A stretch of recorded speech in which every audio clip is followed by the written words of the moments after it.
Il est 13 h. Bonjour à tous. Merci de votre attention à la une de l'actualité ce jeudi.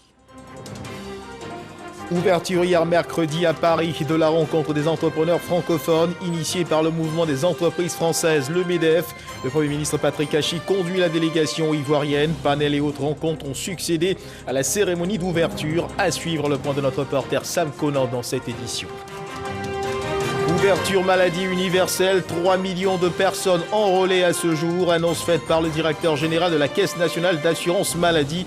Karim Bamba, le directeur général, exhorte les populations à se mettre en règle vis-à-vis de la couverture maladie universelle.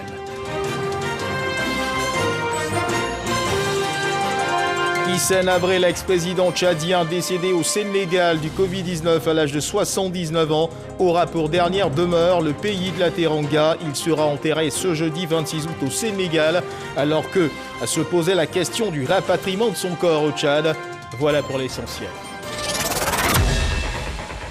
Bonjour à tous. Direction la France, Paris, où la Côte d'Ivoire est bien représentée à la rencontre des entrepreneurs francophones, la REF, rencontre initiée par le mouvement des entreprises françaises, le MEDEF. Le Premier ministre Patrick Hachi conduit la délégation ivoirienne. Ce forum qui s'est ouvert à l'Hippodrome de Paris-Longchamp réunit entrepreneurs, représentants, patronaux et personnalités institutionnelles des pays de la francophonie dans les secteurs économiques, financiers, numériques et environnementaux. Il s'articule autour de grandes interrogations.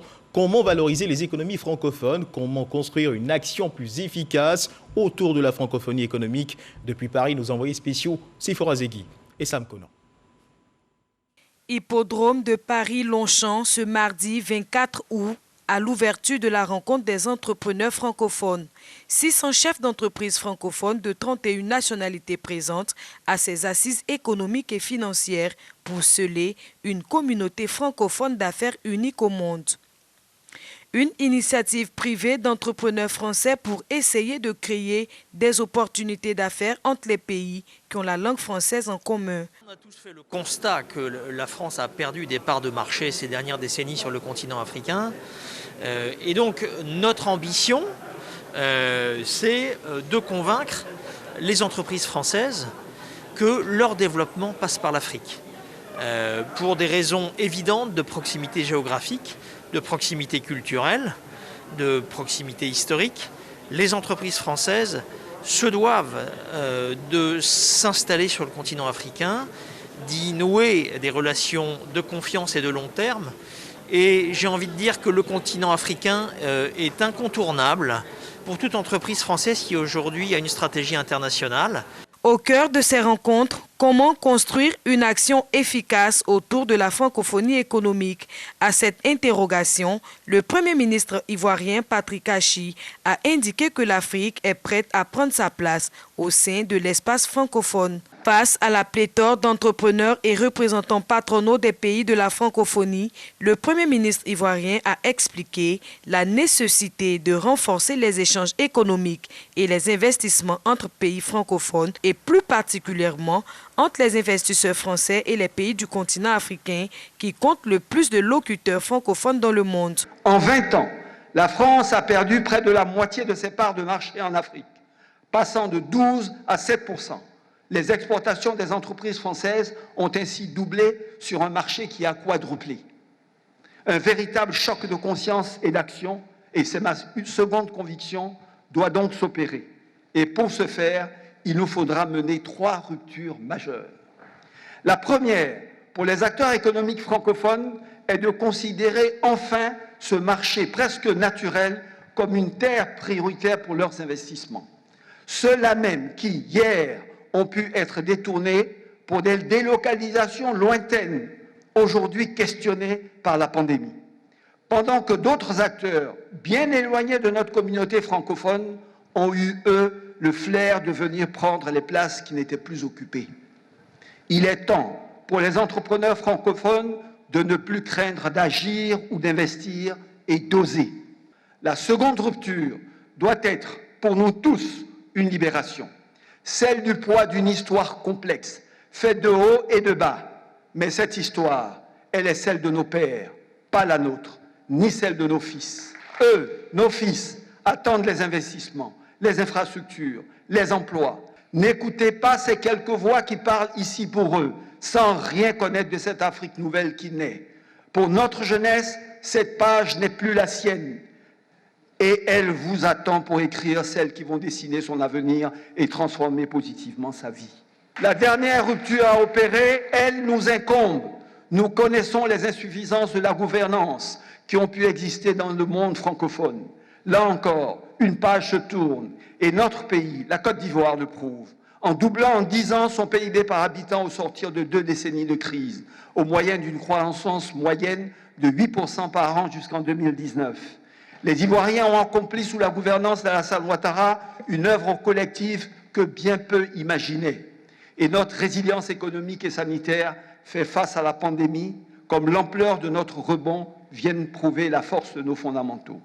Pour atteindre nos objectifs 2030 consacrés pour le projet Côte d'Ivoire solidaire, c'est-à-dire doubler notre revenu par habitant à nouveau et réduire de moitié notre pauvreté, nous avons fait du développement du secteur privé notre priorité nationale absolue, avec une contribution cible du secteur privé à l'investissement de 25% du PIB d'ici 10 ans. Et ce, tout en réformant en profondeur la culture de notre administration pour en faire demain cet allié indispensable de la croissance des entreprises et plus jamais le frein réglementaire ou humain qu'elle peut encore être aujourd'hui, chez nous comme dans de nombreux pays du monde francophone. Patrick Hachi a eu droit à un standing ovation pour la qualité de son intervention lors de cette première édition de la rencontre des entrepreneurs francophones initiée par le MEDEF. Il a plaidé pour que la seconde édition qui se tiendra en 2022 se fasse en Côte d'Ivoire. Également présente à cette rencontre, Andry Rajolina, le président de Madagascar, garde de l'espoir pour les entreprises africaines qui ont vu leur économie fragilisée par la crise sanitaire. Face aux entrepreneurs, Louise Mouchikiwabo, secrétaire générale de la francophonie, invite les entrepreneurs à plus de solidarité. Au-delà d'une zone culturelle, la France aimerait faire de la francophonie un levier économique. Et les pays du Maghreb et de l'Afrique subsaharienne pourraient représenter un relais de croissance porté sur une population jeune et un rattrapage économique. Panel et autres rencontres entre les entrepreneurs français et les délégations venues des autres pays francophones ont succédé à la cérémonie d'ouverture. Il s'agissait pour eux de présenter les atouts et les opportunités d'investissement. Panel suivi par Sam Conan. À travers la tenue de ces assises de Paris, dénommée la REF 2021, rencontre des entrepreneurs français avec les délégations venues des 4 continents, il s'agit de sceller une francophonie économique.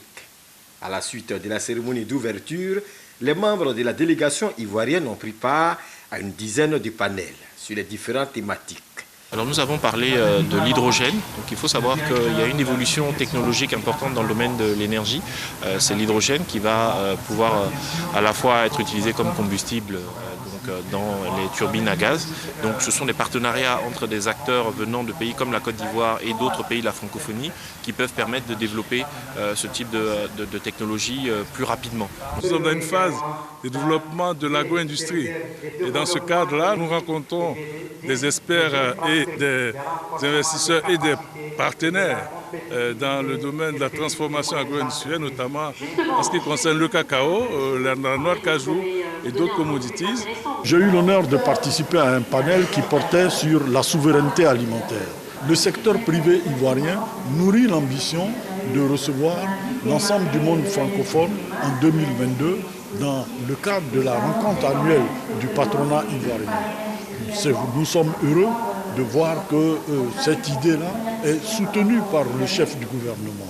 Le district d'Abidjan offre les zones industrielles. Nous avons plus de 100 hectares de zones industrielles en aménagement. Donc, ces possibilités qui sont offertes aux entreprises sont des instruments d'encouragement à venir investir en Côte d'Ivoire. Et cette francophonie économique ne se fera pas sans les jeunes.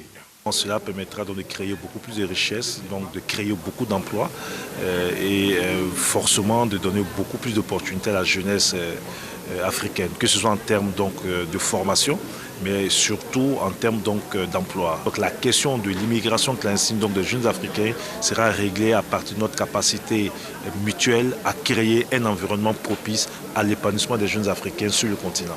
Des rencontres B2B et des échanges de contacts entre entrepreneurs ont également eu lieu. La REF 2021 de Paris s'achève ce jeudi 26 août 2021. Sam Connor, envoyé spécial en France. Et pendant que ces rencontres avaient lieu en France, ici en Côte d'Ivoire, l'UPU, l'Union postale universelle, procédait au renouvellement de ses instances dirigeantes. Le japonais Masahiko Metoki et le slovène Marjan Osvald, au terme d'un vote, sont désormais les nouveaux dirigeants de l'Union. Le poste de directeur général de l'organisation sera donc occupé par le japonais Masahiko Metoki et celui de vice-directeur général par le slovène Marjan Osvald. Retour sur ces instants importants pour la marche de l'Union. Avec Cheikh Koné. Le japonais Masahiko Metoki est le tout nouveau directeur général de l'Union postale universelle. Il a été élu dès le premier tour avec 102 voix à la suite d'une élection qu'il a opposée à deux autres candidats, le Suisse Pascal Clivas qui a obtenu 40 voix et 14 voix pour le Belge Jacques Amand. C'est donc le Japon qui va présider à la destinée de l'institution pour les 4 années à venir.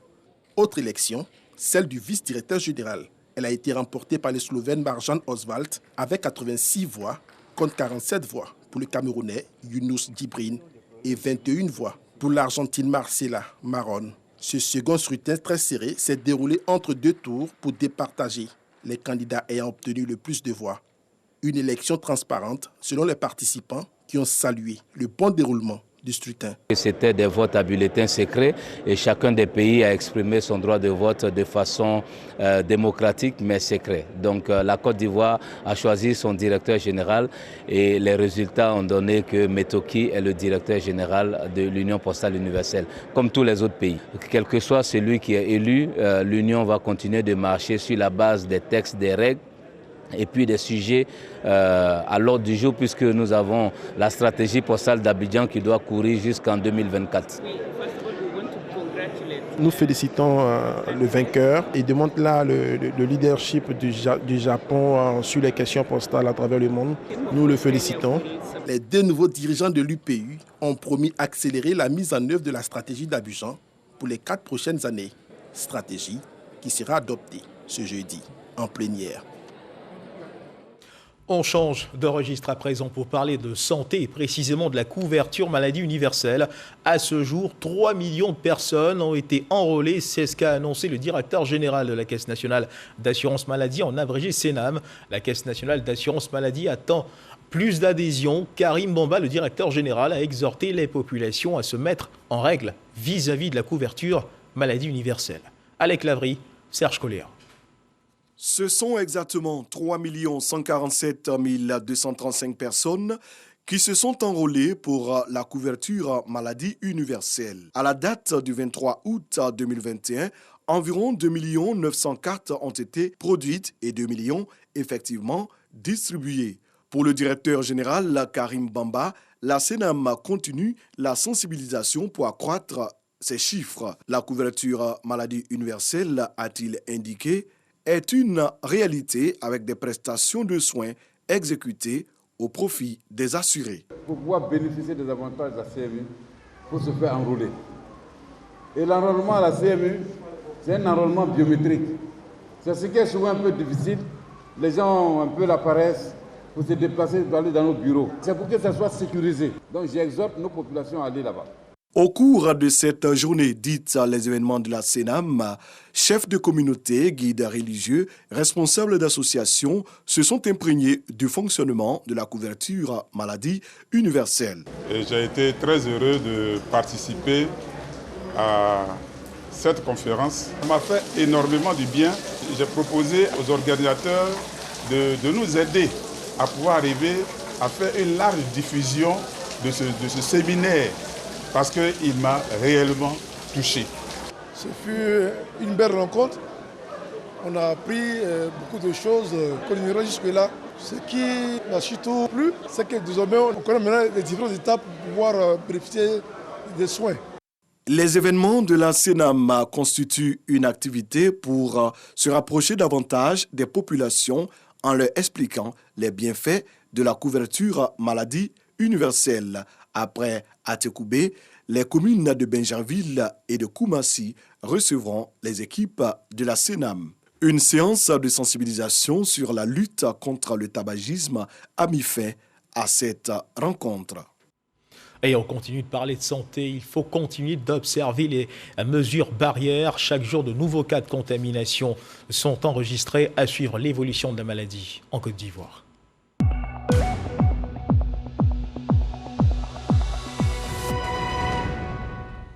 Le ministère de la Santé et de l'Hygiène publique de la couverture maladie universelle a enregistré hier, mercredi 25 août 2021, 251 nouveaux cas de Covid-19 sur 3914 échantillons prélevés, soit 6,4% de cas positifs, 133 guéris et 11 décès. À la date du 25 août 2021, la Côte d'Ivoire, notre pays, compte donc 54 038 cas confirmés, dont 52 834 personnes guéries, 413 décès et 791 cas actifs. Le nombre total d'échantillons est de 875 540. Le 24 août, 5 415 doses de vaccins ont été administrées, soit un total de 1 293 296 doses. Du 1er mars au 24 août, le ministre de la Santé et de l'Hygiène publique de la couverture maladie universelle invite toutes les personnes de plus de 18 ans à se faire vacciner dans les centres de vaccination. La vaccination contre la Covid-19, rappelons-le, qui est gratuite et volontaire. Dans le Moronou, on parle et on agit développement. Le président du conseil régional du Moronou, Pascal Afing-Guessant, à la tête d'une forte délégation du conseil, s'est rendu dans plusieurs villages de la région pour remettre des infrastructures réalisées par le conseil aux populations. Il s'agit de centres de santé, d'écoles primaires et de centres socioculturels. À travers ces infrastructures, Pascal Afing-Guessant entend améliorer les conditions de vie de ses administrés. Herman Yania. C'est une journée marathon pour le président du conseil régional du Moronou. Pascal Afing-Guessant était sur le terrain pour remettre les infrastructures réalisées par l'institution qu'il dirige aux populations bénéficiaires. Il s'est donc rendu pour la seule journée dans 5 villages de sa région. À Assia Koumassi, où il a débuté sa tournée, c'est un bâtiment abritant le bureau du médecin-chef du centre de santé rural du village d'une valeur de 15 millions de francs CFA qui a été remis aux populations. On est dans le COGES, ensemble avec le personnel, on va s'évertuer à le maintenir fonctionnel et propre. Après Assia Koumassi, Pascal Afing-Guessant s'est rendu à Salé Kwassikro pour remettre les clés d'un foyer polyvalent réhabilité à hauteur de 28 millions de francs CFA.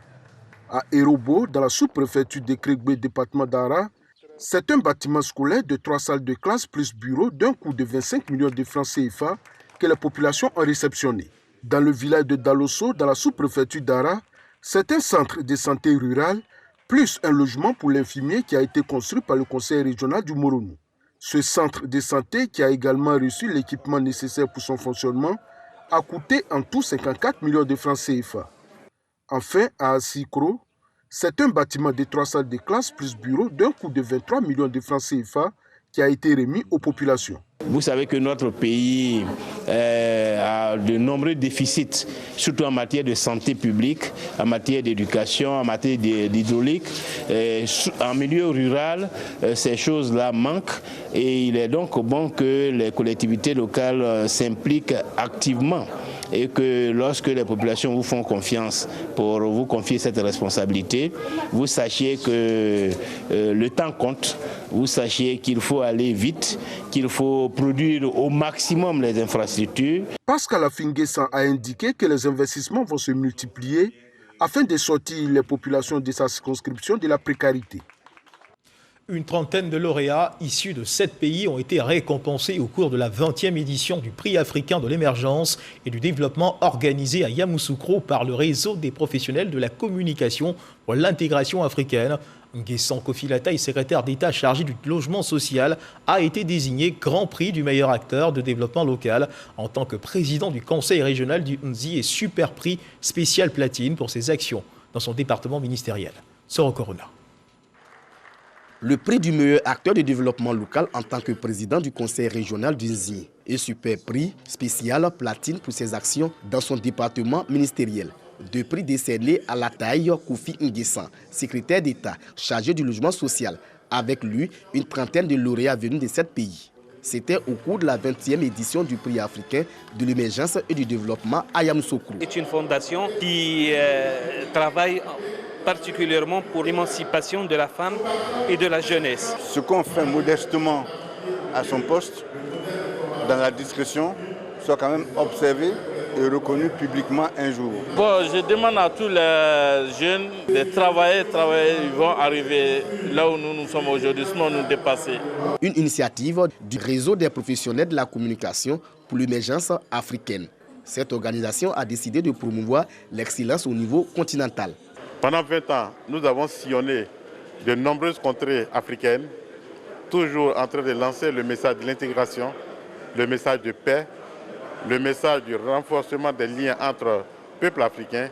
Recevant ces prix, la taille Kofi Nguessan a invité les cadres ivoiriens à aimer le travail bien fait, qui contribue à l'essor économique, social et culturel de la Côte d'Ivoire. Dire merci au président de la République, le président Alassane Ouattara, qui est en train de créer les conditions de l'éclosion de cadres compétents dans notre pays et aussi dans la sous-région. Et je pense qu'avec l'environnement de paix qui se consolide chaque jour davantage, nous pouvons dire que merci à Dieu de nous avoir donné un président comme le président Alassane Ouattara. Cette nuit de distinction marquait les 20 années d'activité du REFIAF. Occasion pour cette structure de communication de dresser le bilan et envisager l'avenir pour de nouveaux défis. La Côte d'Ivoire, mesdames et messieurs, peut être fière de 12 de ses compatriotes. Ils ont représenté le pays en Tunisie et ont fait honneur aux couleurs nationales. Lauréats des Olympiades de mathématiques, ils ont été célébrés à leur retour par la commission communication et relations publiques de la Société mathématique de Côte d'Ivoire. Une commission qui, rappelons-le, a bénéficié du soutien de l'Ordre des ingénieurs industriels de Côte d'Ivoire et de celui du ministère de l'Éducation nationale et de l'alphabétisation. Noël Daniogo, Abou Sanogo. Ils ont brillamment représenté la Côte d'Ivoire en terre tunisienne. Yassua Kenzamari, meilleur bac série C 2021 sur le plan national avec 340 points. Berthésier Aziz, Bolibito Moïse, Tantouali Samuel, Kwaku Kobina et Amoua Congras Emmanuel, tous issus de la série C. Et ils sont les lauréats des Olympiades panafricaines de mathématiques OPAM 2021 en Tunisie. Ces lauréats ont été récompensés par la Société mathématique de Côte d'Ivoire, présidée par le professeur Saliou Touré. Ils ont reçu chacun un livre de mathématiques supérieures et de mathématiques spéciales, des diplômes et des médailles. C'est un honneur pour moi d'avoir reçu cette distinction. Je remercie mes parents, merci la Société mathématique de Côte d'Ivoire, ainsi que tout le personnel pour l'encadrement dont nous avons bénéficié. Les responsables de la Société mathématique de Côte d'Ivoire se réjouissaient de cet honneur. Cette cérémonie a été organisée pour célébrer, fêter, féliciter l'équipe ivoirienne de mathématiques qui allait glaner des médailles, 3 médailles de bronze sur les 6 candidats qui sont partis. Ça veut dire que la Côte d'Ivoire a pu faire au moins quelque chose. Nous sommes particulièrement fiers de recevoir nos athlètes olympiens mathématiciens qui ont fait la fierté de la Côte d'Ivoire en nous revenant avec des médailles. 3 médailles de bronze et 2 médailles honorables. Alors c'est une performance que nous tenons à saluer. Après sélection depuis la classe du 3e et du 2e, ils sont formés par la commission olympiade de la Société mathématique pendant les congés et les vacances scolaires à l'Institut Charles Lerdy. Félicitations donc à ces as des mathématiques. D'autres Olympiades se tiennent en ce moment et ceux du 24 au 28 août au Palais des Sports de Treichville. Les Olympiades K-Events qui consistent à l'organisation de compétitions intercommunales en maracana, handball, basket. En marge de la 2e édition de ces Olympiades, la mairie de Treichville a abrité un panel portant sur le thème civisme et réconciliation, indice de développement. 6 ministères ont animé ce moment de réflexion. Présent à cette rencontre, le maire de la commune, François-Albert Amichia. Arsène Kwasi. Civisme et réconciliation, indice de développement, un thème d'actualité qui a fait l'objet du panel initié à l'occasion des Olympiades KI22 en présence du maire de Treichville, le ministre François-Albert Amichia. La directrice du civisme, Georgette Kwasi, a tenu à commencer par le commencement. Parce que quand on parle de vertu, de civisme, de réconciliation, de paix, ce sont des valeurs en fait, qui sont prônées dans notre hymne national. Et donc, si on peut se tenir debout, déposer les téléphones, les mettre sous silence si possible, et puis chanter ensemble l'hymne national. Je vais juste l'entonner, et puis on va chanter. Salut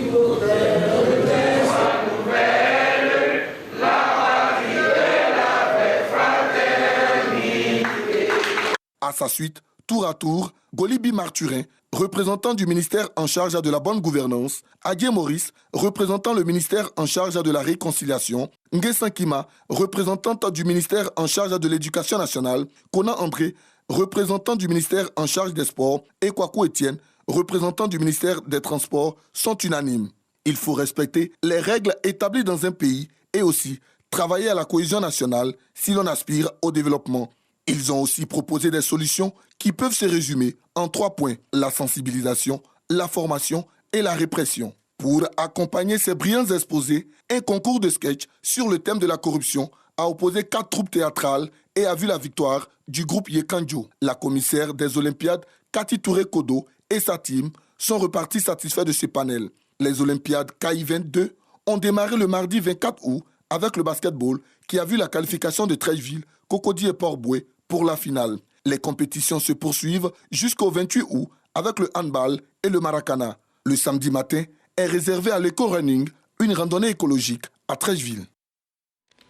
Si la prière est importante, la formation l'est également pour les hommes de Dieu. 250 pasteurs et assimilés renforcent leur capacité à l'usage de l'outil informatique sur initiative d'Emmanuel Expertise, une structure chrétienne. Objectif de cette formation, leur inculquer les bases de l'outil informatique afin qu'ils puissent mettre ces connaissances au service de la gestion des affaires de l'Église. Formation délivrée en Word, Excel, PowerPoint, Publisher et Internet. Serge Pacom Didi, Franck Quadio.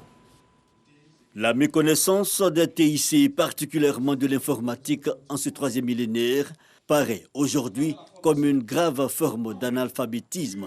Les hommes de Dieu sont conscients de la nécessité de se prémunir contre cette ignorance qui pourrait impacter la conduite de leur ministère. Ainsi, 250 pasteurs des églises évangéliques Services et Œuvres de Côte d'Ivoire, USO Côte d'Ivoire, bénéficieront de modules de formation en outils informatiques. Ce renforcement de capacité des serviteurs de Dieu est une initiative d'une structure chrétienne. En prélude à cette formation, une signature de convention donc entre les responsables de l'église USO et Emmanuel Expertise. Aujourd'hui, si nous ne connaissons pas l'outil informatique, il y a des informations qui vont nous échapper. Il y a des informations qu'on ne va pas avoir au temps opportun. Nous serons anachroniques. Les événements, nous serons toujours en retard des événements. Donc c'est pour cela que j'ai décidé de former tous les pasteurs, tous les missionnaires, tous les évangélistes à l'outil informatique. Nous sommes très enthousiasmés. Nous venons vraiment de finir avec cette signature de convention qui augure des temps de formation qui permettront aux hommes de Dieu de l'église USO de Côte d'Ivoire de passer d'une étape A à une étape B, de sortir de l'ornière de ce qui n'était pas connu à ce qui est connu et de s'ouvrir sur la toile extérieure. C'est une grâce de Dieu. Et nous en bénissons vraiment le Seigneur. Ces hommes de Dieu, pasteurs, missionnaires, bénéficieront du renforcement de capacités sur plusieurs logiciels qui nécessitera pour la structure formatrice un déploiement sur l'ensemble du territoire national. Lutte contre l'insécurité routière. Sur le terrain, le ministère des Transports mène en ce moment de nombreuses actions de sensibilisation, vous le savez certainement. Et pour appuyer ces efforts du gouvernement, le Conseil supérieur de l'enseignement de la conduite automobile et de l'organisation de la profession fait des propositions. Entre autres propositions, une réforme de la délivrance du permis de conduire et l'augmentation du nombre de gendarmes examinateurs. Des propositions rendues publiques au cours d'une rencontre tenue au plateau qui a porté sur le thème suivant, l'auto-école face à la problématique de la délivrance du permis de conduire en Côte d'Ivoire. Le reportage est signé Walter Amadou Ouattara. Les enseignements théoriques, appelés codes, et la pratique qui se résume essentiellement à la conduite constituent les 2 principales étapes à franchir pour tout candidat au permis de conduire. Généralement, nous évaluons le cours de code de la route au moins à 15 cours de code de la route avant que le candidat ne puisse être présenté à un examen. Et lorsque l'examen marche, nous l'emmenons maintenant à la pratique. Et là, nous simulons les cours à 10, voire 15 cours de conduite avant de le présenter à un examen pratique. En 1 mois et demi, le candidat, s'il est apte aux 2 examens, peut avoir le permis de conduire aisément. Et pourtant, dans le processus de l'obtention du permis de conduire, ces normes ne sont pas toujours respectées par certains usagers. En réaction, le gouvernement a fait remplacer les inspecteurs soupçonnés de corruption par des gendarmes.